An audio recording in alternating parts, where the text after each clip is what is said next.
All right. And we are recording.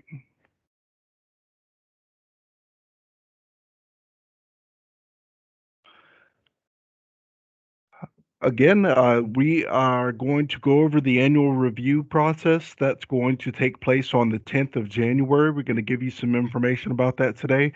We're going to start out today with a program manager update from Mrs. Sophia Sweeney. Then we'll go into the annual review schedule. We'll talk about creating accounts for new employees. We'll briefly hit on that just so you're aware what you need to do when you have new employees that you want to add to be able to update your applications. And then we're going to go into the actual updating of the application during the annual review. We're going to talk a little bit about the certificates of completion templates, just in case anyone needs those. We're going to hit on keeping up with the application after the review process, and then we're going to recap for the day. So with that, I'm going to go ahead and turn this over to Mrs. Sophia Sweeney so you can get our program manager updates. Sophia, over to you. Thank you, Russell, and thank you everyone for attending today's briefing. Really appreciate your time. And so we'll go ahead and get started with what I wanted to provide for an update today. All of you have already received, or you should have received an email regarding the new credential management queue. That is a great addition that finally took place. Like I want to say, it was like in November. Then we just got the ability to, or for you all to have the ability to, let me mute this person real quick, okay. So you all are now able to upload certificates of completion. So I want to just go over that a little bit. Before we move on to that slide, I do want to talk about the funding, right? I know that there's been some delays in receiving your payments for soldiers' requests. And that is, and I'm going to be transparent and honest about it. Right now, we have a shortage in staff on the finance team. And so they have been a little behind with making payments on time for some soldiers. Some they've gotten to and they're on track for, but there's some that also have not been made yet. And they're slowly but surely working towards getting those paid. Appreciate your patience and totally understand if this is something that you cannot hold on due to the class starting or whatever. So we understand that if when they contact you, when the finance team contacts you and you're unable to accept the payment anymore because the class has already started, totally understand if you have to reject that case. And I do see a hand up, so I'm going to go ahead and ask Josh. Go ahead. What did you have?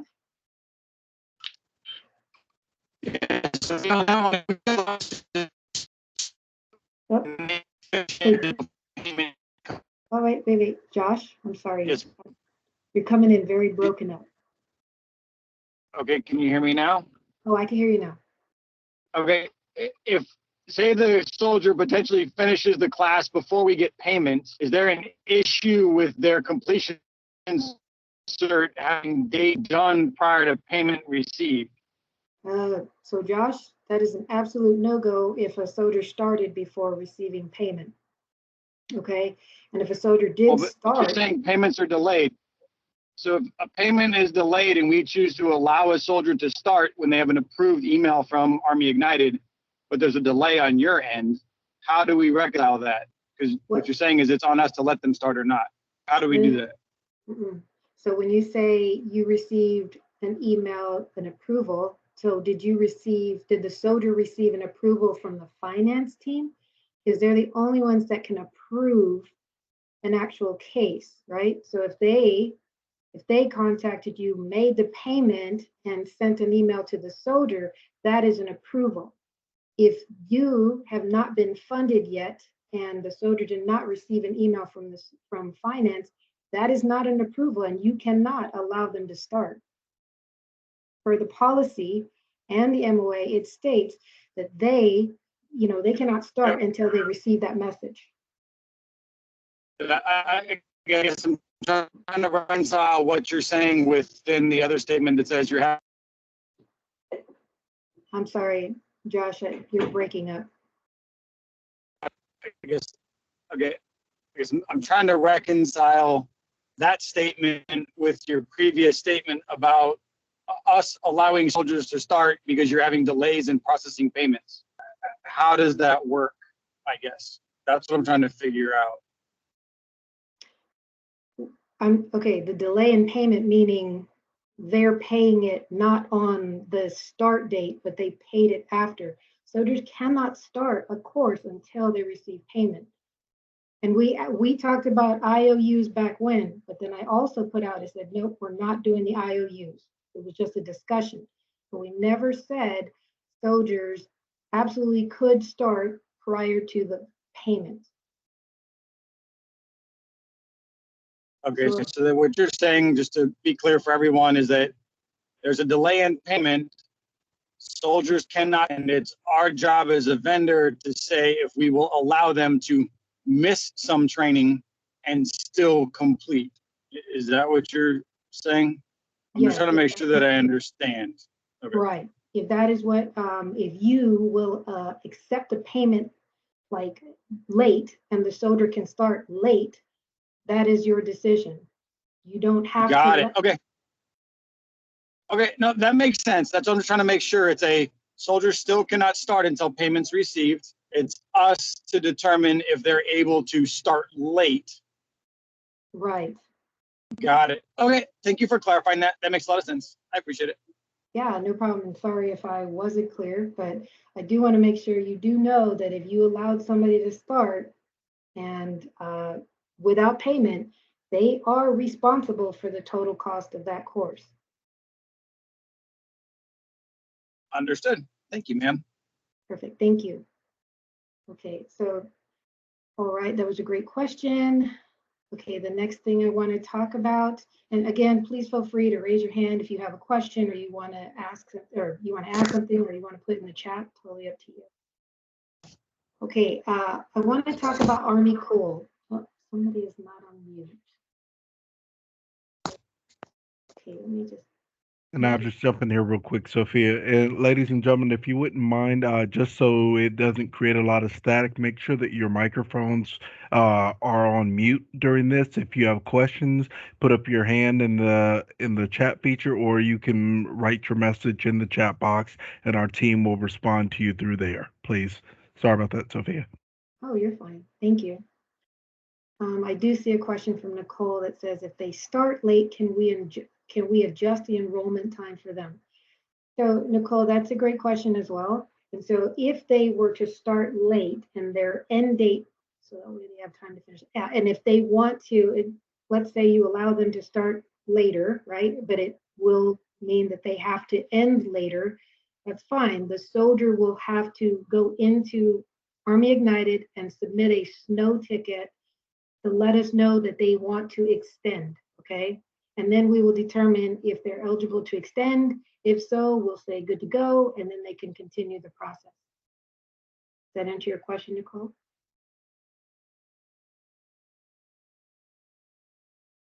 Perfect. Okay, so Army Cool, and I know Mr. Gray sent out an email about checking your credentials. We do have soldiers who continue to come back to us and say, hey, I cannot find the vendor that offers this credential, right? Sometimes it is because they selected the wrong credential when they're submitting their request for a specific credential, right? They might have, and I'm just going to use something random. Maybe they said, I want to pursue certified personal trainer, right? And they want to use, I'll just say NSCA. Well, they might have gone into Army Ignited and selected certified personal trainer NASM instead of NSCA, right? And so when their options for vendors pop up in the future slides, they're not going to see the actual, vendor, right? So it's important that they know what specific credential they have selected that will show your company when they get to the requesting funding part, okay? The other thing, that's one issue. That could be one issue, right? The other issue is that maybe your credentials are outdated in Army Ignited, right? So if, for example, Lean Six Sigma, you might have had Lean Six Sigma as your credential that you selected for your application.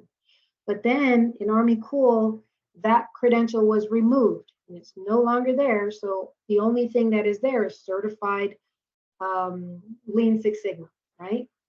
If you did not change it in Army Ignited to reflect certified Lean Six Sigma, you are not going to be viewable to any soldier. Okay, so it's important that you make sure you're constantly checking that on Army Cool, the link that Mr. Gray sent you, go there every month. It's always at the beginning of the month. Download the removed credentials, removed and added credentials. Verify that your credentials are updated in Army Ignited, or if it was removed from Army Cool, it automatically gets removed out of Army Ignited. Okay, so it's very important that you check those. And I will be sending that out to everybody. Sorry, Sophia. Yeah. I will be sending that out to you all at the beginning of each month as well, just as a reminder. So it's a great time for you to be able to jump in and look and see if your credentials have changed. Make sure that you verify it on your application. That we'll be sending that out to you at the beginning of each month to help you out as well. Thank you, Russell. The next item is snow. So there's a few things that are going on with snow and some technical issues, making sure that you send it to the appropriate team, right? So if you're having technical issues, like you cannot log in, login.gov is not right. I don't even know what other technical issues. Maybe you can't see something or something is grayed out. If it's something that Mr. Gray or Ms. Heffelfinger cannot fix, then please make sure that you send your snow tickets to the as a technical issue. Okay, that is a constant thing that we're dealing with, where we get tickets that we cannot fix. That's something that's technical. All right, and so we'll escalate it, but it would be nice if you could select the appropriate credential, or I'm sorry, appropriate location for that snow ticket.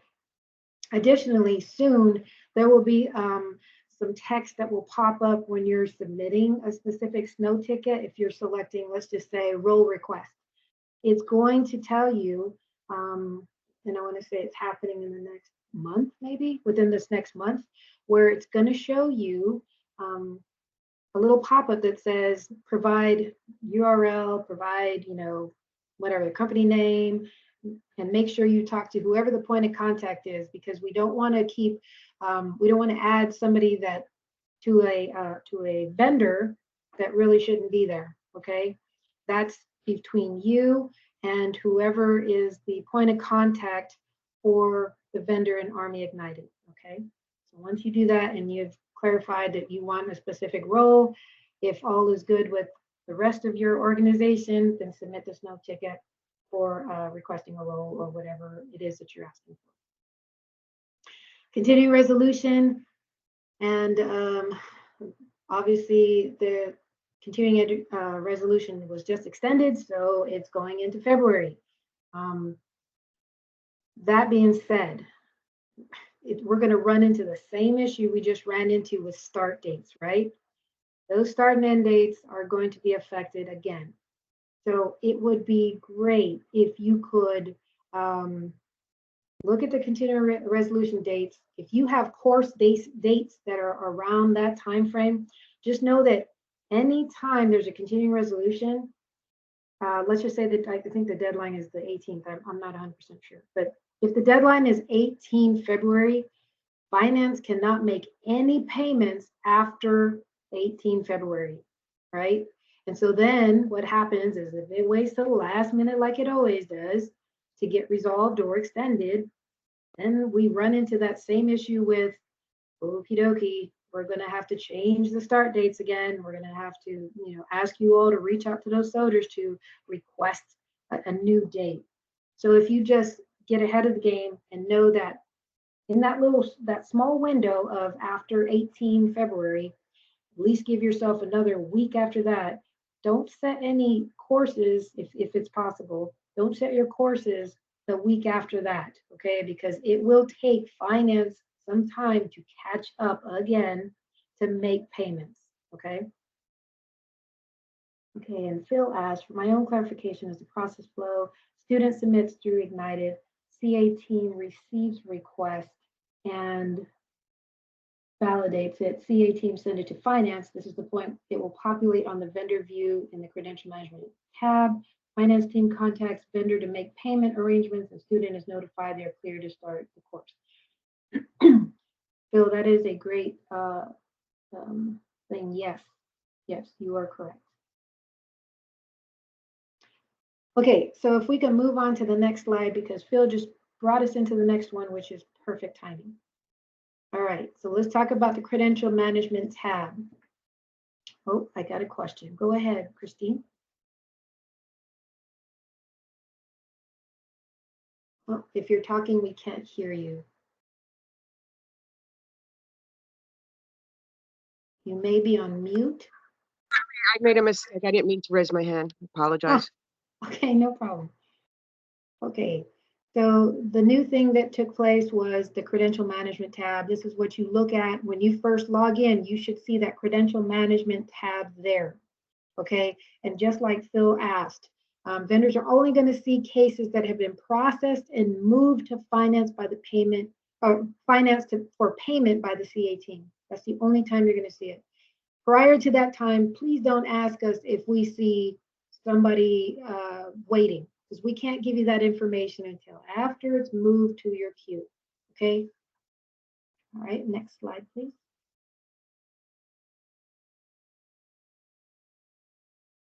Okay, so then again, you'll see all of the different things that you can do here. You're able to search and sort, right? So if you click on those up and down arrows, you'll be able to sort start dates, what the status is. You can sort those things, right? Or you can search for specific students or specific,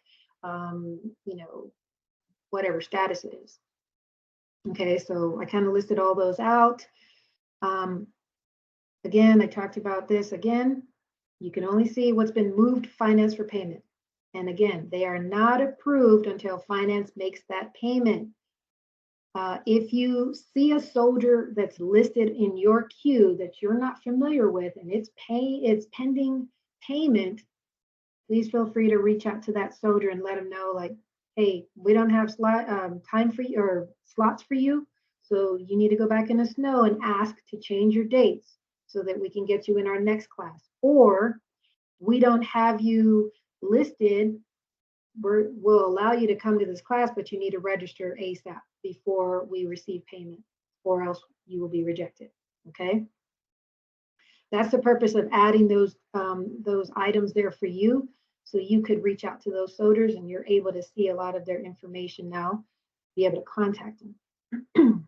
Again, and I stress this over and over, do not allow soldiers to begin without payment first.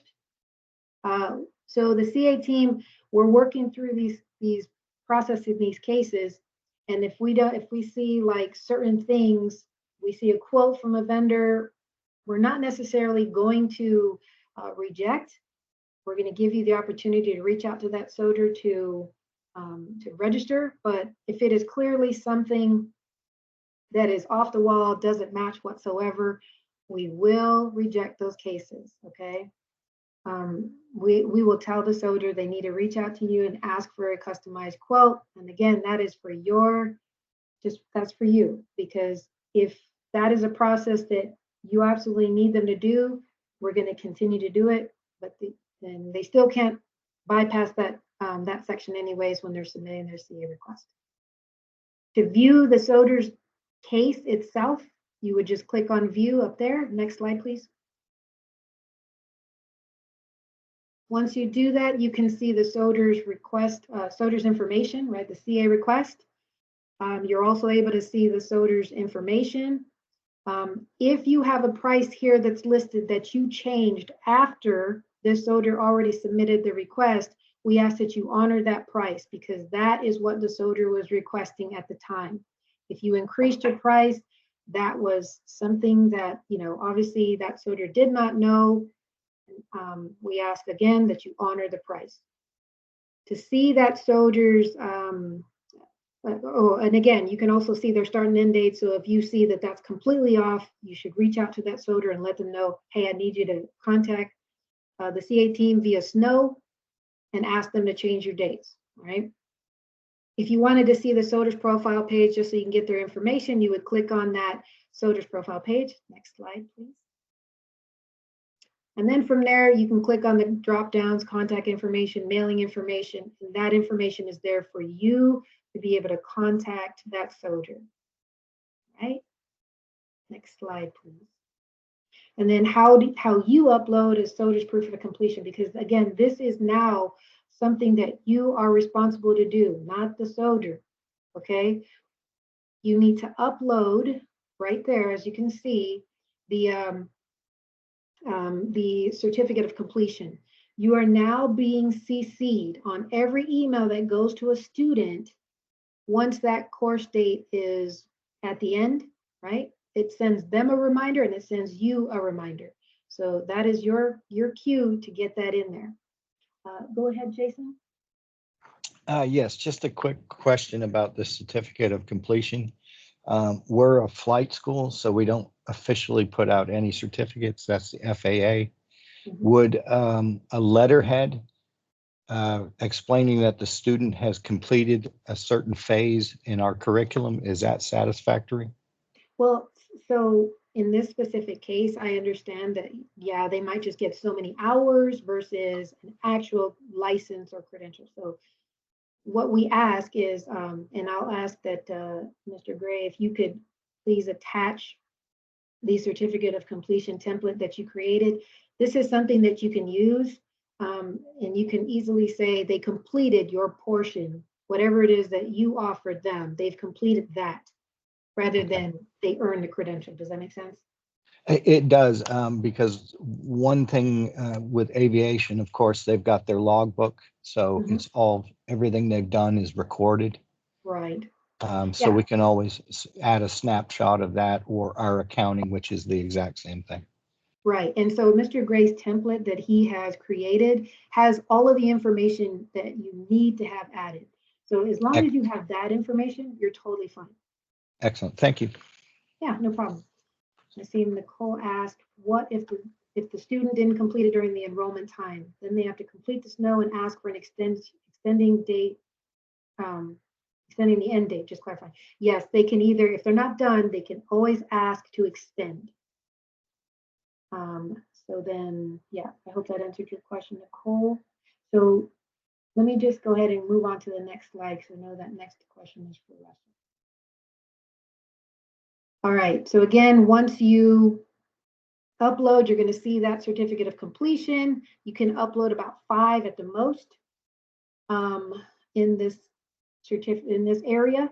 And then once you submit it, it's going to come to our office for approval at that point. Okay. Sometimes you might make a mistake. No big deal. You can always delete it. You can see there's a little trash can there. If you do, you will not be able to delete anything the soldier has already uploaded. All right. So again, your responsibility to upload from now on, right? So please do that. Do not wait on the soldier. Again, if we see a number of certificates of completion that you have not uploaded, we will send you an email and let you know, like, hey, we're waiting and you're behind. Okay, so we don't want to have to put anybody on hold or anything until you get this done, but we will if we continue to see like a lot that are just not being done. And again, we're not doing that right now because obviously you just got this queue. So really appreciate you all going in there to upload those certificates of completion as quickly as you can. That would be great. They do have 10 business days from the end date to have that uploaded, okay? Again, the soldier receives that email too, so that they can prompt you as well if they get that continued, like, hey, you're about to get recouped. I'm sure they'll be reaching out to you to upload. And that, I think, is, oh, I guess not. Once you do submit it, it's going to show that it's pending review of completion, and that means it's coming to our team for that. Okay, and then once we approve it, it will show up as a completed. Yes, Siobhan? Hello, good morning. Thank you. Once an email is sent out saying that um, we have not received your certificate of completion, I typically respond to the Army credentialing email and copy the student indicating that they have not finished the course. Is that an appropriate action to prompt them also to respond back to you all? Thank you. I really appreciate you doing that. At this point, you don't have to do that anymore because you have the ability to submit in Army Ignited their non-completion, right, or their failure. They didn't complete it. They didn't show up within that time frame. It's an actual failure. So you Okay. can now just upload that or that template or however it is that you have the certificate of completion or non-completion into Army Ignited. And then from there, we can process and initiate recoupment, whatever it is that might happen. So is it, I like to offer an extension if that's something that is appropriate Okay. at the time. Can we do that? But basically initiate the student to contact you all to request the extension. You can absolutely ask the student to request an extension if they're not done. Okay. But it is on them. We will not receive it. We will not accept Okay. a request from a vendor or a counselor or anybody else. It has Mhm. to be from the soldier that they want to extend. Correct. I typically, I don't want to fail a student. So we try to give them that opportunity to request an extension through you Absolutely. all, rather No, than to just give an automatic failure. no, absolutely. And I'm glad you are willing to do that, to reach out to them to do that. We don't want to see failures either. We'd Yes, like ma'am. that they complete it, but they do have to complete the process of asking for Yes, the ma'am. extension. Yes, ma'am. Thank you very much. Yeah, no problem. Okay, and I will answer. Oh, okay. Thank you, Dottie. I was going to say Dorothy. Things to remember really quick, so I could pass this back over. You're not going to see cases in queue again. I say that again until they process the case. Can take up to 2 days before the start date. There was a lot of cases that have been coming in, so we're a bit delayed, but you should start seeing them at least a week to 2 weeks in advance. It may be the day of payment or the day of the start date to receive payment from finance. Again, I just described that earlier. They're struggling right now to get these payments out there. Okay, the soldiers cannot start until they receive that message from finance stating that they've started or they're approved. 10 business days for a certificate of completion. Again, we ask that you honor the old prices if that was requested on the CA request from the soldier. All right, and I see, and I'm going to answer just, let's see. Jason, did you still have questions or no? Excuse me, I do, but it's referring to how to input data. So if you want to come back around to that, that's fine. Oh, how to input information. Yeah. Well, if you just bear with me again, we're a flight school. And to give you an example, like we've got private pilot phase 1, 10 hours, and that includes 15 actions that the student we're hoping will complete in that phase. I just need to know how to put those 15 items into the system. Is it added with is each one of those 15 items listed as a training? And then does it have an associated cost? Okay, you're not talking about the certificate of completion, right? No. Okay. That's why I asked if we could come around. Yeah, let's get back to that. Russell can explain that when he goes through his portion. Okay, thank you. Thank you. I'm sorry. No worries. And then Amanda, are you a soldier? Hey, I'm working with a vendor. I'm not using the credentialing assistance myself, but I am helping a vendor get their program working. And I had a question about another soldier who is signed up. And my question is, their they received that their case was sent to finance, and they're waiting payment. Their course starts on the 20th. And I know that with the continuing resolution and the limited staff in finance that they could potentially need to submit a snow ticket.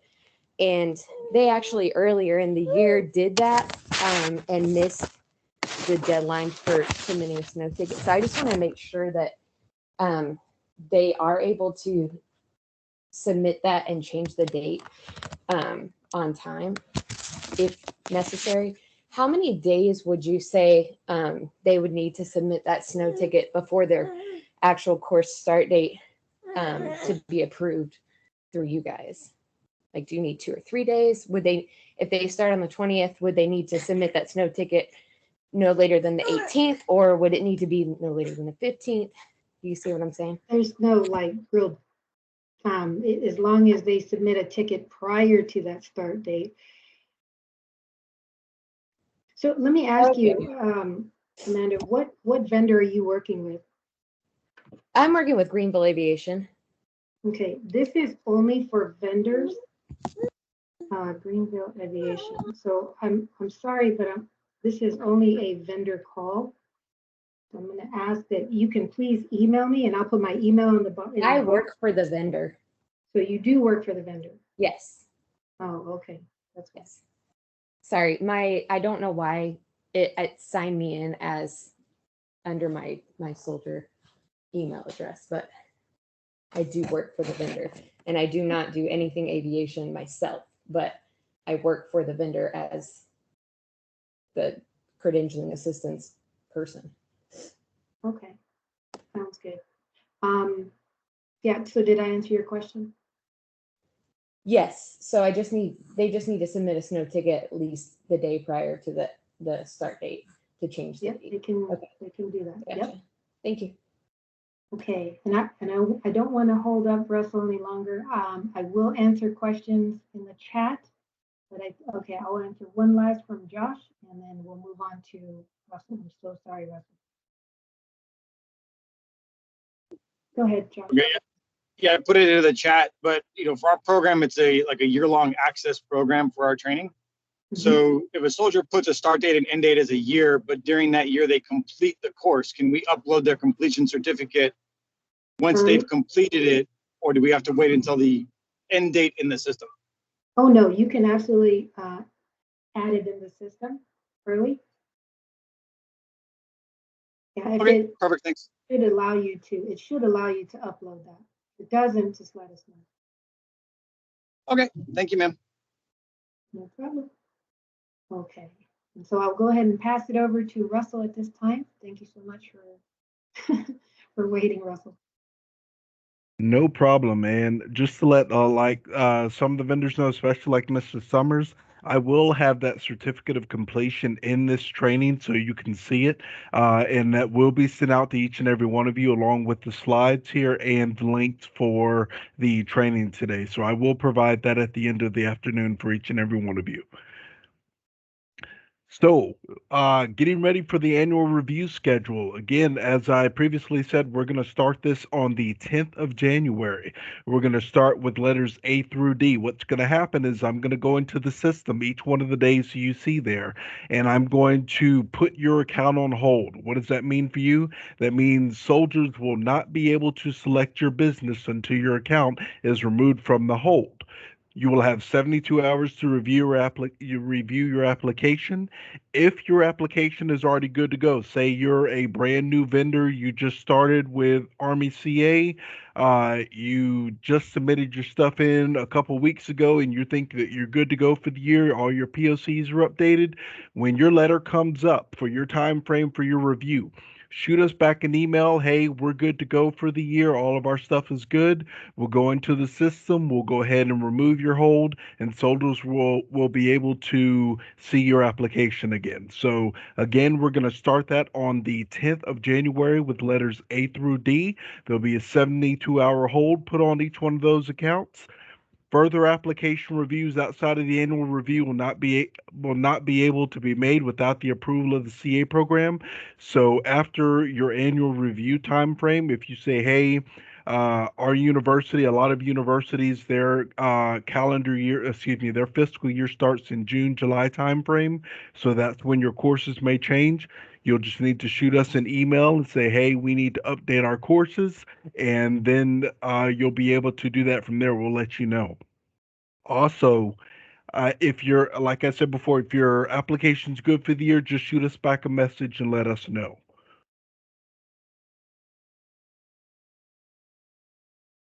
So, creating an account for new employees, and like I said, I'm going to just briefly skim over this, just so you're aware what needs to happen. That employee needs to go into the Army Ignited system and request for an account. They'll follow the same things as you did as far as the login.gov account and the information there to make sure they're good to go. One thing I will encourage you to do, if you have an employee that you're putting onto your account to be able to update your application, shoot us an email back when they've created their account. Make sure you provide the email address that they utilize to create that account, because as soon as we get that, we will go into the system and we will pair the vendor account to that individual's account so they have access to see everything in the account. So again, make sure they go set up an account, go through the login.gov procedures if they don't already have a login.gov account, and then email us back with their email address to let us know that they've created that account so we can link it to the main account. If at any time you ever feel that you need additional resources to help you out, and this is with more than just creating a vendor account, this is for updating your training items or whatever it may be. If you go into your portal page, your main page, and you click on your name there, you can actually access how-to guides on how to complete the application, add trainings, exams, etc. All of that information is right there for you. So we're going to go through the application process so everyone understands when this annual review begins, what you should be looking for to take care of when you're doing your annual review. We're going to start with part one. It's the first page that you're going to see when you come into the vendor profile. It's going to be your vendor name, your URL, the address, city, state, zip, country. All of those are required items. How many years you've been in business. If your company has not been in business for at least 2 years, Army CA will not allow you to participate in the program until you've met at least that 2-year mark. There is no waiver for this, and we will verify it against what you put into the SAM.gov. So make sure that you go in and you've been in business for at least 2 years. And I think I've got a question that's come up. Hi, Russell. One of the questions they have, let me see. I actually have two. Let me get back there real quick. How long will it take for a change in POC for a vendor to become effective? Is that for a change in a POC? Right. How long will it take for a change in POC for a vendor to become effective? This is from Ms. So Armstrong. if you send us an email and say, hey, John Smith used to be with our company, he's no longer with us, we need to have him removed and updated, what we will do right then is we will remove their name from the approved vendor list. We will add the new name of the name and email of the individual who is the new POC, and we will go into the portal and we will remove the permissions from the previous person and add the new person. Now, with that being said, as soon as that takes place and we email you back to let you know that the new individual has been linked, it's the vendor's responsibility to then go into the application and update the POC. So as soon as you update that POC with the new information and you hit submit, when it comes back to us, we'll approve it and it's live right then. So the whole process it really depends on the vendor how quickly you can go back in and update the information, but it actually can happen quite fast depending on when you can get into the system and update your information. Did that answer your question? May I speak to that question? I'm the one that wrote it for you. Since I'm still here, may I just go ahead and change the application now for the new POC, and that'll be easier? That's perfectly fine. You can go ahead and update that information now, and then submit it back through. That way it'll be current for us. And if you want to, just shoot me an email if there's a new individual's name that needs to be contacted. I will let you know as far as the approved vendor list that's on the Army Cool page, that is updated at the beginning of each and every month. So it won't affect that list until the following month, but we will update everything on our end as far as contacts and everything, and then you can go into the application and update it. So yes, you most definitely can go into the system and update that POC now if you'd like to. Oh, so, okay. We're wondering what we'll do the remainder of the month. As far as them being able to contact the individual, Yes, it's somewhat of a catch-22. I'm leaving at around the 20th, and Miss Smoke is staying here. So if I change the POC, and you're saying it's not going to change to January 1, we don't want to lose any contact with any of our soldiers that may be reaching out to us. and that's on the approved vendor list, that's located in the Army Cool page under credentialing assistance. That's what I'm talking about, changes every month. But if you put in your application, and on that application, your primary vendor POC, you change that to the individual. When the soldier goes in to select that vendor, they should be able to see that on the vendor page Okay, when they pull that up. okay, great. Thank you. You're welcome. Okay, one last question, Russell, and then one comment. If you no longer need to ask a question, could you please lower your hand? And then Russell, the last question I have is from Josh. It says, if we have reviewed our account and have had it reevaluated on the past month, can we email you during the review process as well? Absolutely. And that's what I'm asking the vendors to do. If your application is already good to go for the year and you feel that it's clean, it's got everything you want on there, when your letter comes up and we take your company down or put them on hold, shoot us an email, say, hey, we're good to go for the year, and I'll go right back in the system and I'll remove that hold. Quick and easy. Did that answer your question, Josh? Yes, it did. Thank you. No problem.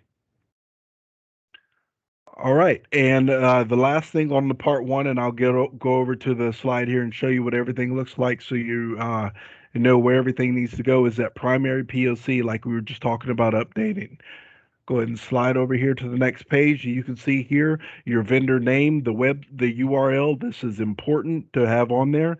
The address, city, state, zip, country code, how many years you've been in business. You see that right there. Make sure that's filled out. All of these items where it says required, it has to be filled out.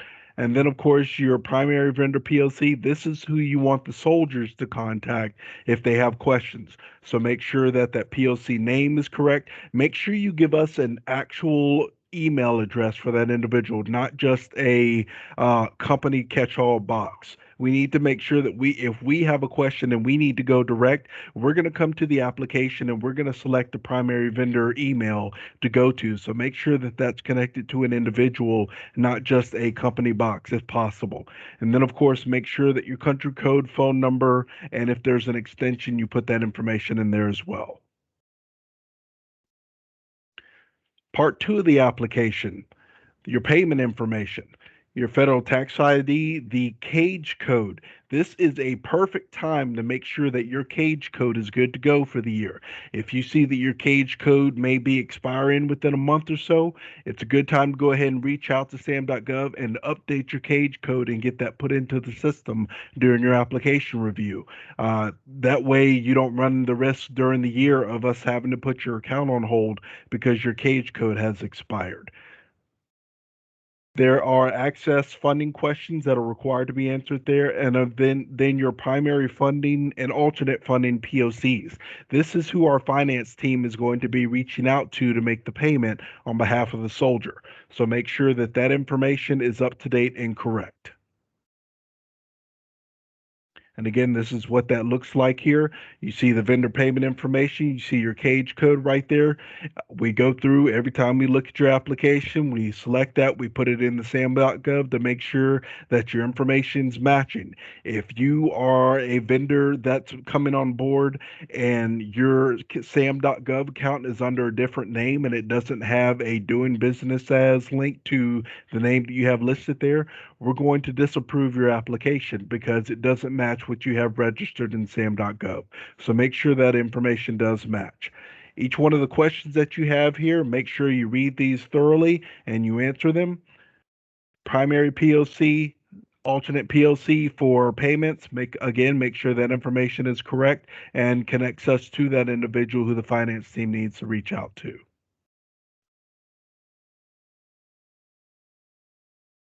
Part 3, it's going to ask you about the certificate of completion. This is a requirement to be a part of the Army CA program. You have to provide a certificate of completion. And just as Mrs. Sweeney identified to you, it is the vendor's responsibility now to upload those into their credential management portal.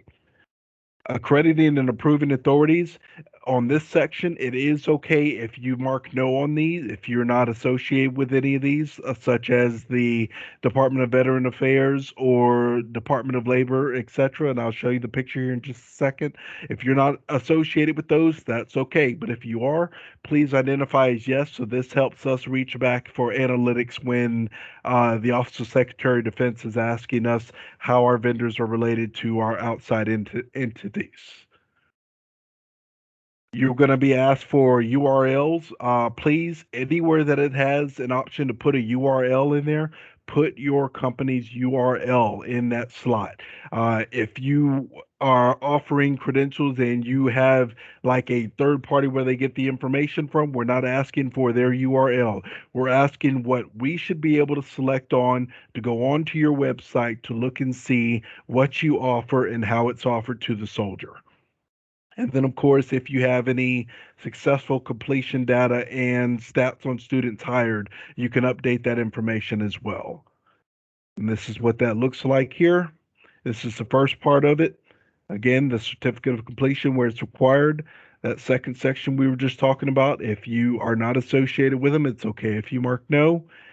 And then, of course, the bottom section of it here, make sure that the URLs are filled out. Make sure if you have other items that you need to upload there, it gives you an option to upload that data there. Part 4, Screen 1, it's adding your new trainings. And this is all required to proceed to the next screen. And this is where you're going to put your training or exam name, if it is a training or just the exam. The associated credential name, as Mrs. Sweeney said, again, this is a great time for you to review the application and make sure that the certification or credential that you're listing on there has not been removed. If it has, you need to go look and see what the applicable certification is or credential name that you need to link your certification to or your training to. The format, if it's online or in person or a combination of both, the location, and provide the training agenda or syllabus here. And we'll show you a photo of this here. Again, make sure that associated credential name matches what is in the Army Cool page. Do not just select a credential and put it on there just to try to put it as a filler, because if it doesn't match and it doesn't make sense to what you're offering, we're going to reject it.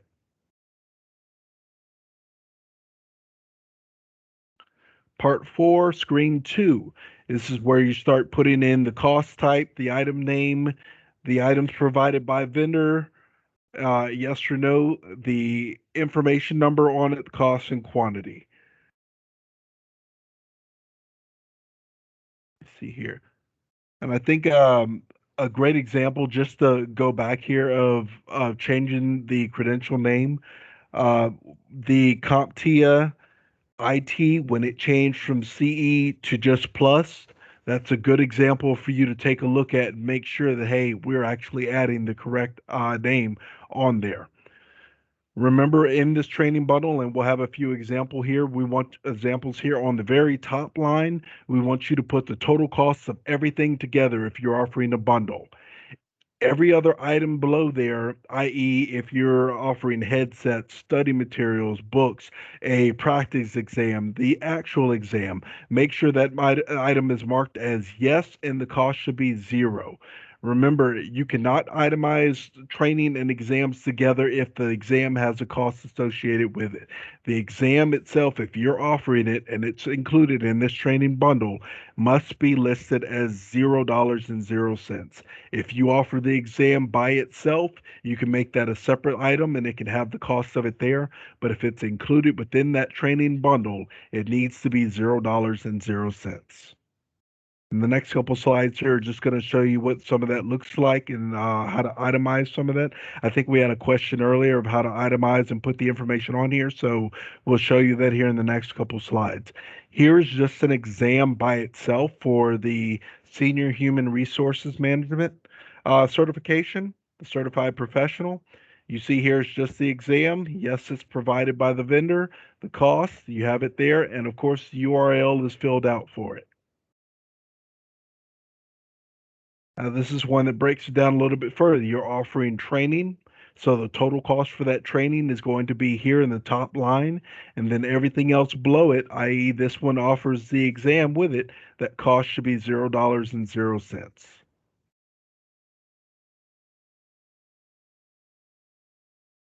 This is an example of if you're offering an item and say it's included in the training, but you don't directly offer it, the soldier has to go somewhere else and get this part of it. Say it's a book from Amazon or another location where they need to provide get that book to be able to attend this training.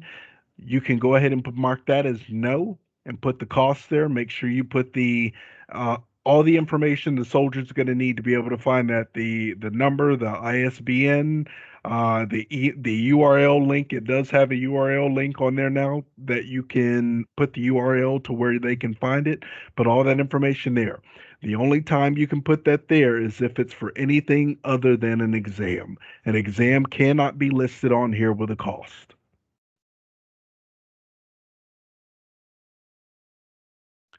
Here's an example for you of a CDL program. You see here the total cost is at the top. And then you have the books, yes, provided by the vendor, $0. The physical and the drug tests, yes, they're both provided, and those are $0 as well. Here's an example of the airplane instrument rating here. And we had this issue come up in the past where companies were putting the FAA check ride, not listing it as an exam as it is. Remember, it is an exam. If you offer it, list it as yes, put it as $0. If you do not offer the exam, if you don't offer the check ride or an exam in general on your application, if you don't offer that exam, the safest thing to do is not to put it on your application. That way a soldier knows that, hey, I'm only going to be able to get the training here and I need to go somewhere else to find the information for the exam. Some important takeaways from part 4. It's probably the most difficult section for our vendors where we have the most issues. Bundling is okay for training and exams as long as the exam is listed as $0.00. Again, if you don't offer the exam, just don't list it on your application. Non-exam items such as books, study materials, practice tests can be listed as not provided by the vendor with a cost, so the soldier knows where they need to go to get that information. Remember, service members are only allotted $4,000 per fiscal year. If you offer a training, say that training is $10,000. That soldier's only going to be able to offer select that training name one time for the $4,000. So how you can help the soldier is by phasing that course. So say it's a private pilot's license and you have to offer so much training and the cost is $10,000, just to give a rough number. If you list it as private pilot license training phase 1, private pilot's license phase 2, etc., that soldier can go back and then request each one of those phases to complete that training. So again, that helps them out. That helps them to be able to complete that training with you and not have to come out of pocket for the additional amount. Do we have any questions coming up right now, Sophia? No questions in the chat, but we do have some hands that are up. Okay. I think of Amanda and then Siobhan. Go ahead, Amanda. Thank you.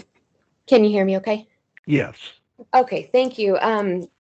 So my question is actually directly related to what you just said about the private pilot's license and offering phases. One of the things that I've run into is that some of my soldiers, they would like to get their training done as fast as possible. And so they don't mind paying out of pocket for the extra. And I guess my question is it okay if I create private pilot's license, quick route or something, and then private pilot's license phase 1 and phase 2, and then private pilot's license phase 1, phase 2, and phase 3? Would that be possible so that like people that have different goals of timeline can choose whatever works better for their personal timeline? Does that make sense? What I'm asking? Yes, it does. So if the soldier is willing to pay out of pocket for the additional expenses, again, there needs to be a letter provided by the soldier and the vendor uploaded into the soldier's record, identifying that they are aware that they're going to pay the additional costs, especially right now with a lot of the aircraft industry certifications. The active duty soldiers, as of right now, will only get $1,500 for that for the year, where the reserve and guard soldiers can still get the full 4,000. So if they're willing to pay that out of pocket, they have to have a letter or something loaded into their profile identifying that they understand that they're responsible for paying that amount. And then whatever they take through you that's paid by Army CA, a certificate of completion needs to be uploaded for that. Can I jump in there, Russell? Yes, ma'am. I'm sorry, I know you meant to say 1,000, because they only receive, active duty only receives $1,000. So I guess I'm trying to understand Amanda's question about, kind of doing it on their own time. There are custom requests that soldiers can submit, right? So rather than trying to adjust it in every single, in your application, having multiple options, they can always request custom, right? So then a soldier said, you notice that a soldier only needs 10 hours versus 20. You don't have it in your application as 10 hours, right? They can submit a custom request for just those 10 hours. Does that make sense? Yeah, that makes sense. I guess what I was trying to get at was that say they need 40 hours. Every person needs 40 hours to complete the pilot's license training. And one person they need 2 years to do that because their work schedule doesn't allow for them to go do that training. And it is a self-paced course. So we don't have like specific training dates that they have to finish by necessarily through us, except for that through Army Ignited, we do have to put a start and end date. But so in one sense, yes, I can make a phase 1 and a phase 2 that allows them to have 2 years to complete it. And that's great for those soldiers that would like to have everything paid for by the Army. But in the case of a soldier that's like, look, I'm dying to get this pilot's license in 3 months, and I will come, for 8 hours a week, and work on this and get it done really quickly. For those soldiers, they don't mind paying out of pocket because they're trying to do their licensing really quickly. Is that making sense what I'm trying to? Right, I understand. So that's what I'm trying to cater to, I guess. Well, any out-of-pocket cost, that's between you and the soldier, right? So if they, and just to clarify, soldiers don't get 2 years to complete a program. They only get one calendar year for that. Right, but he was saying like try to make it into more than one phase so that they can have it paid for like Completely by the $4,000 each year. And so it has been something that has come up when I've been adjusting the application, that I've received the email back saying that exact thing, saying please try to adjust this so that soldiers can afford the training, Yeah. basically. And I do agree, but I just, I do have those other soldiers that would like it just to be one phase so that they can complete it quickly. And yeah, so I'm just trying to make sure that I do everything correctly so my application is approved. So I will tell you, what you could do is you can send us an email with your proposal on what it is that you would like to do, and then we can discuss further on email so that Okay. for sure what would be acceptable in the application. Okay, will do. Thank you. And sorry, Russ, I want to answer these two questions real quick. Michael asked, what does a withdrawn status mean in the credential management tab next to soldier? So the withdrawn, that soldier has gone into the system and has withdrawn, right? Nothing for you all to do there. The only time you'll ever do anything is if something is in progress or pending, actually in progress. Or overdue is the only time you'll actually worry about that. It's just an awareness, so you know that soldier who you thought was enrolling has already withdrawn. Okay, and then Tom asked, would you please repeat the information about a cap on active duty versus Guard and Reserve? Right, there was a policy that came out last year, or actually earlier this year, regarding specific pilot type credentials, which only allows active duty, National Guard and Reserve that are not on active duty status can receive 4,000. Active duty soldiers, whether they're regular Army or they're on orders to be active duty, they can only receive $1,000 for these specific pilot credentials. Thanks, Russell.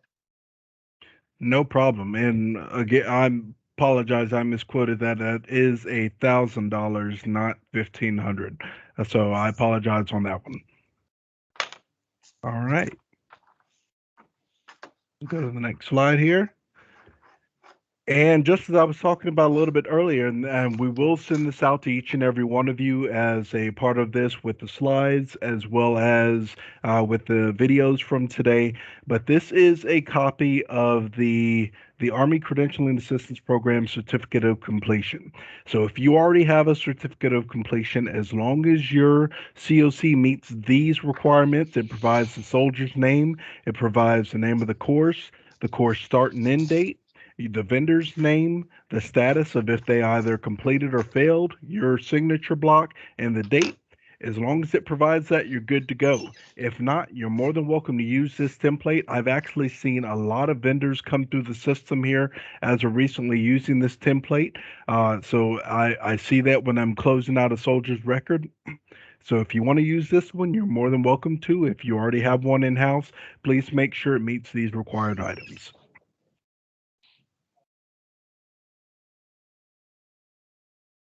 All right, so keeping up with your application. Want to make sure that, again, Russell, I'm sorry, go ahead. sorry to interrupt. On the start and end date, again, just clarity on that. So for our system, if a soldier has 1 year of access to the system and then they choose to take a class in the middle of that year of access, does the start and end date match the class they attended, or does the start and end date have to match what's in Army Ignited? Because those are two different things in our program. It has to match what's in Army Ignited. So Okay, if the soldier says, hey, if the soldier says, I'm starting this on December 21st and the class ends March 17th, if the soldier ends on March 1st, then that's okay. Go ahead and put, hey, the soldier completed this on March 1st because they have until March 17th. Does that make sense? Yeah, so their start date would be the date they got access to our program. Their end date would be the date they completed. Correct. Okay, got it. No, that makes sense. I appreciate that. No worries. All right here. Remember the applications are reviewed annually.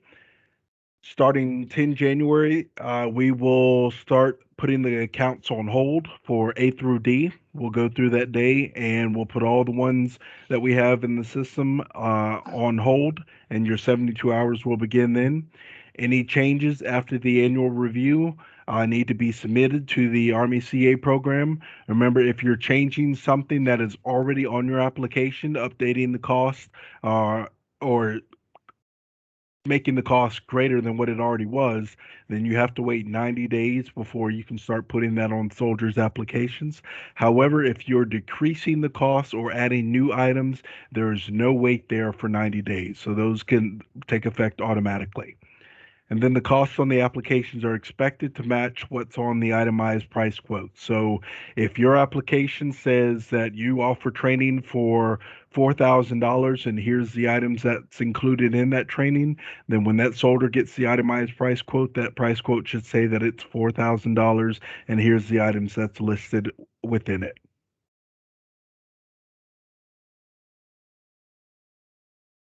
Hey, Russell, Yes, ma'am. there's a question for you. Nicole asked, this is our first review, the application, the one I see in Army Ignited. Like, Say that one more time, Sophia. she asked, this is our first review. The application is the one I see in Army Ignited. I'm assuming, yes, that's what she's asking, like, since this is their first review, are you talking about the one that's in Army Ignited? Yes, this is your application that you've uploaded in Army Ignited that lists your costs and your PLC information. This is what we're going to put on hold starting in January. You'll need to go in, review that, make sure all the information's good to go, change anything at that time that needs to be changed. Oh, and I want to throw this out there as well. During the annual review, if you're updating your costs and items like that, you do not have to wait the 90 days there.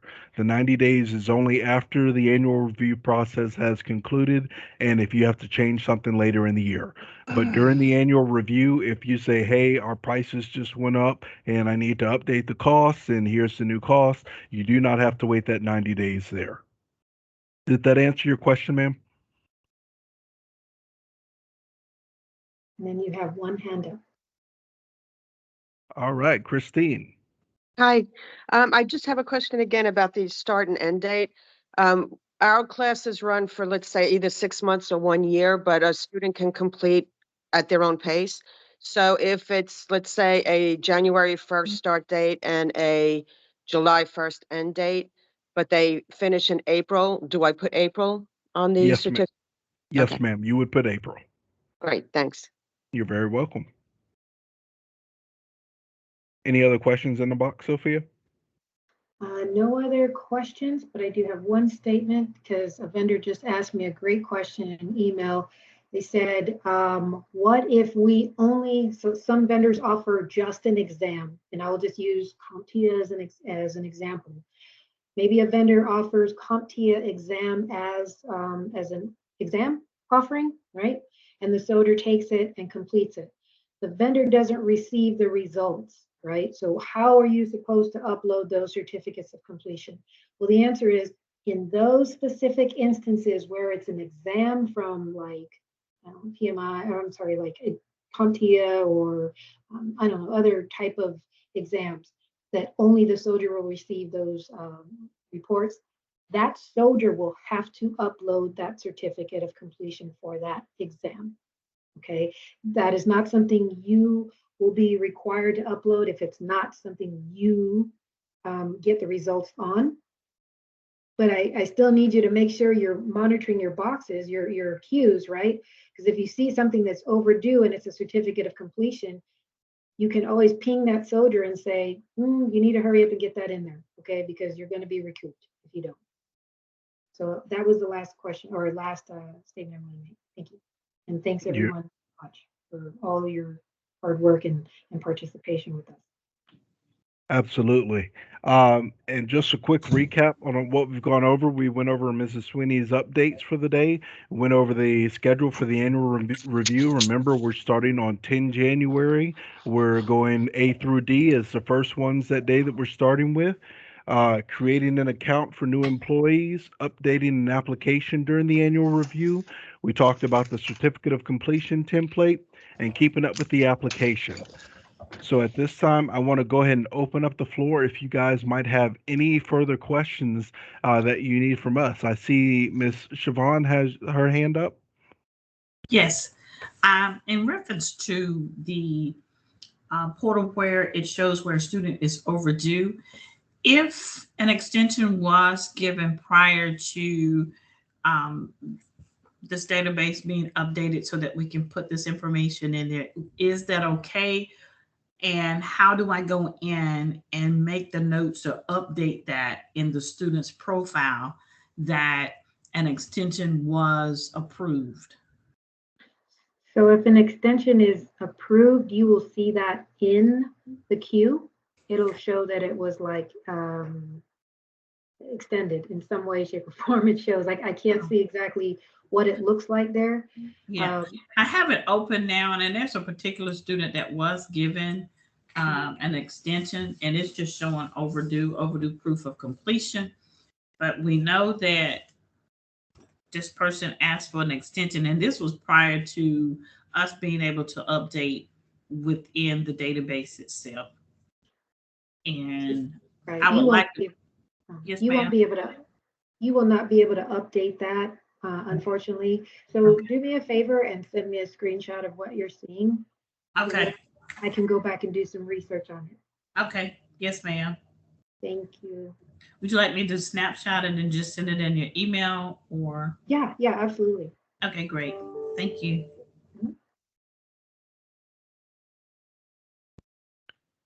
All right. Do we have any other questions out there? I see one from CJ. Yes, sir. Good morning, and thank you all for all the good information here today. I do have a couple of quick questions. Hopefully, I didn't miss anything, but the company for the annual review, are you organizing that by company name or POC name? It's going to be organized by company name. So if your company starts with Apple, they're going to be in the A's, A through D on the first day. And we're going to go all the way down to Y on the last day. Okay. Second question, can I prep my application in advance so that way when it comes time for the annual review, it's already in there set and ready to go? Absolutely. So if you decide you want to go ahead and take a look at your application now and make sure everything's good to go and submit it back through, like I said, when your letter comes up on the annual review, because when I go down, I will basically be going through everyone on the list in the alphabet and putting everybody on hold for that day. So if you just want to shoot us an email and say, hey, we've already submitted, we're good to go, thank you. I'll go back in and remove the hold from you, and that way you're good to go on day one. Okay. And then the last question, and I think I might have missed the answer on this before. Should I go ahead and make a $1,000 program for our students? Just like several of the other vendors here, I'm also a flight school manager, and yeah, we don't have like $1,000 program of just like time building or something, but for those active folks, would it be appropriate for us to go ahead and make something like that for them? We've seen where some vendors have done that. But we've also seen where other vendors, they leave it the same because they still have the guard and reserve members that come through. But if you decide to list the program as the $1,000 program, phase one, and you put that for active duty only, if you put a notice or something like that on your application, that's fine as well. Okay, thank you very much. I appreciate y'all's help. You're very welcome. Thank you. Do you have any other questions out there? Nothing in the queue, Russell. You're doing a great job. Thank you so much. Well, no worries. Well, thank each and every one of you. Again, there's our web address right there, our email address. If you have questions that might come up, or you're more than welcome to answer me, shoot me an email. I'll be happy to answer that for you if you shoot me one directly. I thank each and every one of you for everything you've done for our soldiers. I don't know if you guys noticed, but this is year two of the full Army CA program running up, and I think Mrs. Sweeney and our head boss Steve Clare, they've done an outstanding job of providing guidance for us and getting us rolling. But I want to take a moment to thank each and every one of you, because without you, our soldiers wouldn't have access to the tools that they need to fill that 20% gap to make them eligible for when they do finally decide to transfer out of the service, as well as making sure that while they're still in the service, they are providing a great resource to help us continue to fight and defend this nation. So thank each and every one of you for what you do as our vendors and our valued partners. And with that, I'm going to give you a little bit of your time back this morning. And I thank each and every one of you for what you do. Again, I'll send these slides out at the end of the day. And if anyone wants to join in on the 1300 Eastern Standard Time session, you're more than welcome to. We'll see you then. If not, hey, here we go to a new year. Let's rock it out, ladies and gentlemen. Thanks again. Merry Christmas, everyone. Happy New Merry Year. Christmas. Merry Christmas. Thank you all.